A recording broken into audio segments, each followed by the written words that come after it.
Thánh gióng hay phù đồng thiên vết vương chân ai mà lớn đến tượng vậy? trưng cho tinh thần chống giặc ngoại xâm và sức mạnh tuổi trẻ.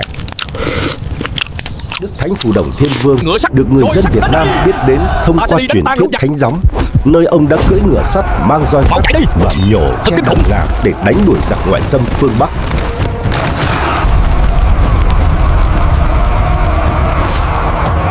Theo truyền thuyết, vào thời nhà nước Văn Lang cổ xưa, triều vua Hùng thứ 6, ở làng Phù Đồng có một người đàn bà phúc đức đơn sơ, luống tuổi, sống ở vậy, ngày ngày chăm bẵm vườn cà.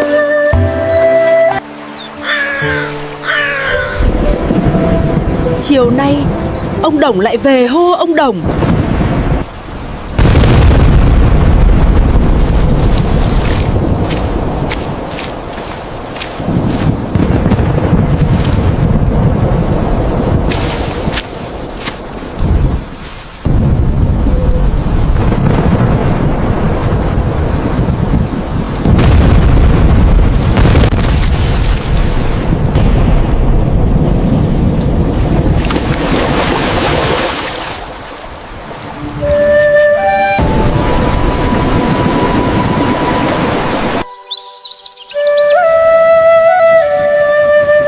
Sau một đêm mưa giông sấm sét ầm ầm, bà ra vườn cà phát hiện một dấu chân khổng lồ kỳ lạ. Ngạc nhiên trước dấu chân quá to, bà ướm chân mình vào vết chân khổng lồ xem thua kém bao nhiêu. Trời ơi, vết chân ai mà lớn đến vậy? Có lẽ nào đây là dấu chân của thần Giông Tố? Sau cuộc giao hòa huyền bí giữa chân của bà và dấu chân khổng lồ của thần Giông Tố, bà có thai. Bị dân làng dị nghị vì tiếng hoang thai. Bà phải bỏ làng, lang thang nhiều nơi rồi lên rừng trại nạn cơ cực ở cữ.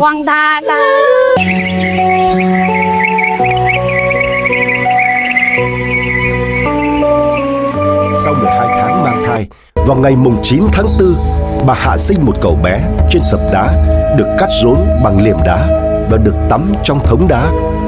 Con ơi, đã 3 năm trời, con chẳng nói một lời. Cậu bé lên 3, chưa biết nói tiếng nào, cũng chưa biết đi, chưa biết đứng. Cậu bé ngày ngày nằm trong nô thúng, treo dưới gióng tre nên đặt tên là gióng. Chạy đi! Nhanh lên, chúng đang đuổi Bấy theo. giờ có giặc ngoại xâm bờ cõi nước ta. Quân ân tới Chúng rồi, hung chạy hãn mau! tràn qua từ phía bắc, lập căn cứ, xâm chiếm hết vùng này đến vùng khác.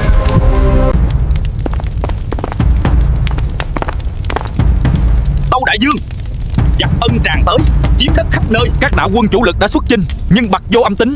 Triều đình hiện không còn binh lực đối kháng. Quân ta nguy cấp, các người im hết cho ta. Chuyện này là sao? Giặc Ân xâm phạm, xã tắc lâm nguy, trăm họ lầm than, há có thể khoanh tay đứng nhìn.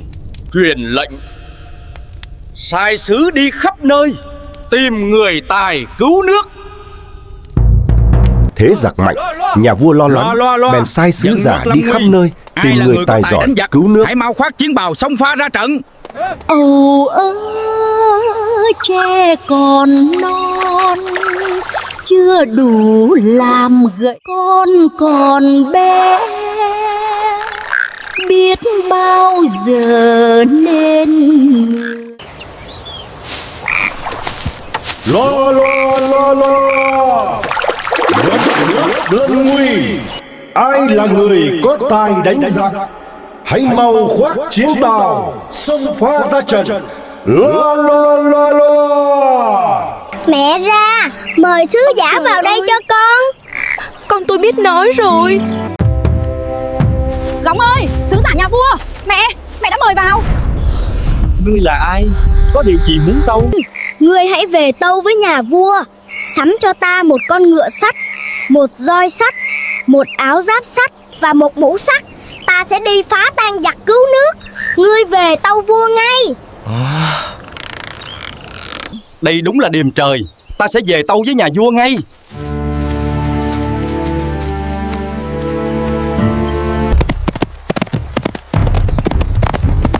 Sứ giả vừa kinh ngạc vừa mừng rỡ, về tâu với nhà vua làm ngay những thứ cậu bé gióng yêu cầu. Cho sứ giả vào chầu.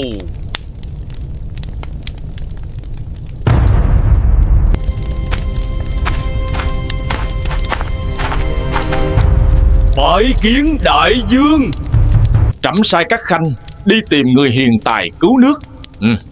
Nay có điều chi tâu báo. Tâu đại vương, thần đã đi khắp châu quận, vẫn chưa gặp người gánh nổi việc lớn. Chỉ có một chuyện lạ ở làng Phù Đổng. Thần xin về trình ngay. Ồ, chuyện lạ ở làng Phù Đổng. Nói rõ. Một cậu bé 3 năm không nói, không biết đi. Nghe việc nước lâm nguy, Đổng sinh ra trận. Có chuyện gì? Đòi ngựa sắt, roi sắt, áo giáp sắt, mũ sắt. Thần tận mắt thấy, trẻ thơ mà trí lớn, dân đều tin là điềm trời. Trẻ thơ mà trí lớn, không thể bỏ lỡ. Truyền lệnh rèn ngựa sắt, roi sắt, áo giáp sắt và mũ sắt. Phái người về làng Phù Đổng xem rõ tình hình cậu bé. Chậm trễ, trị tội.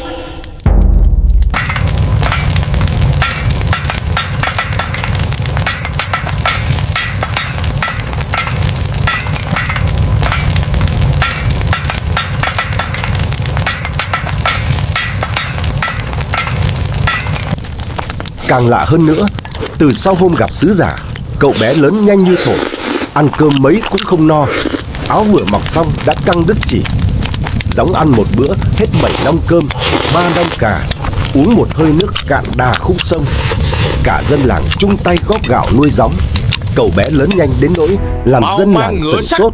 Rồi sắt đến đây. Sau bữa cơm thần thánh, Gióng vươn vai đứng dậy thành tráng sĩ cao lớn hơn trượng, mặc áo giáp sắt, đội mũ sắt, nhảy lên lưng ngựa.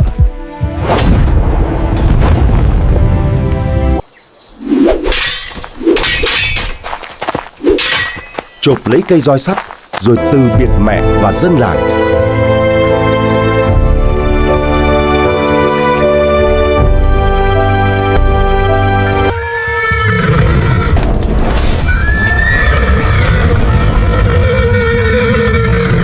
Con ngựa sắt rống lên như sống, lửa phun ra từ mũi theo từng nhịp thở. Gióng phi ngựa nước đại xông pha ra trận.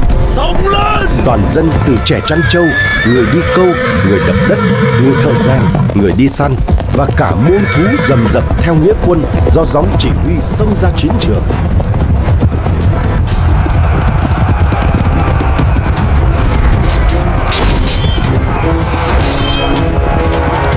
Ngươi là ai mà dám cản đường ta? Ta là người được dân ta hung đúc mà thành.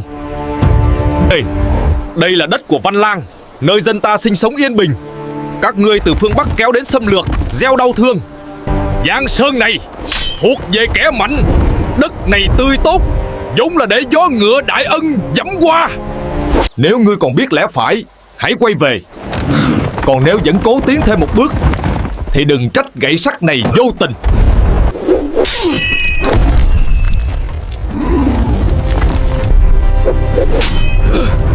Gậy sắt của ngươi, gậy sắt của ta là do dân ta nung đúc. Quân đâu?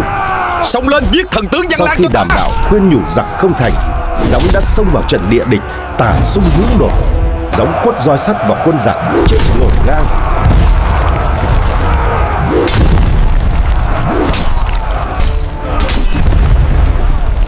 Gậy thần đã gãy, giết nó.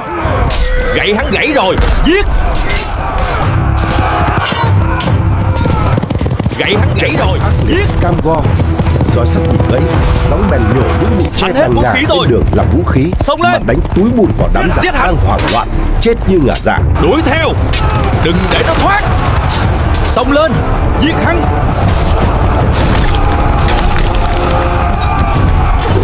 Cây tre đó là thứ gì vậy? Gậy sắt hắn gãy rồi. Xông lên. Xông lên, giết hắn.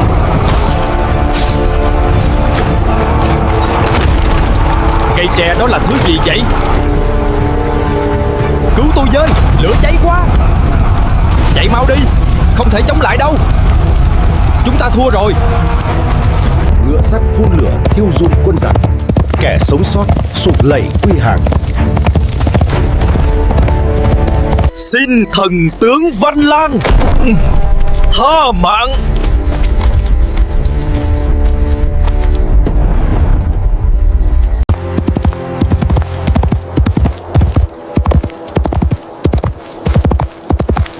gióng đánh giặc tan. Vào ngày mùng 7 tháng Giêng, cởi áo giáp sắt để lại, phi ngựa lên núi Vệ Linh ở phía tây và quay đầu về lạy mẹ, rồi cả người và ngựa từ từ bay lên trời.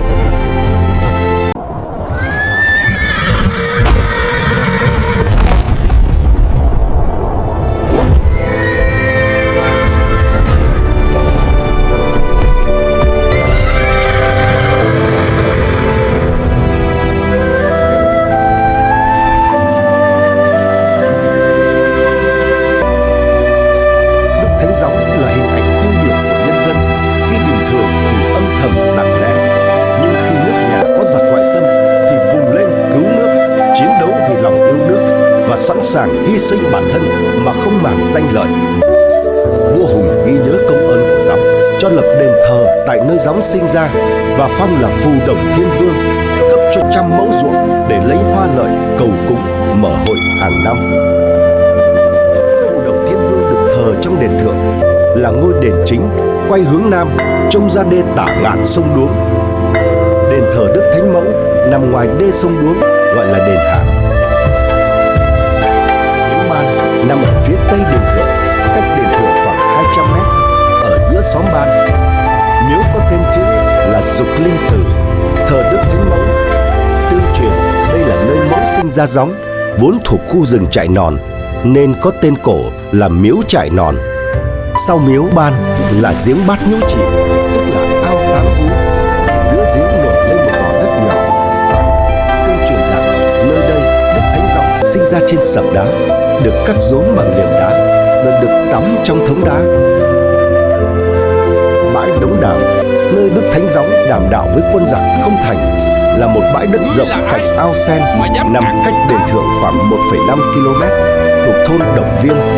Đây là nơi diễn ra trận đánh giặc Ân lần thứ nhất của ông Gióng trong hội trận.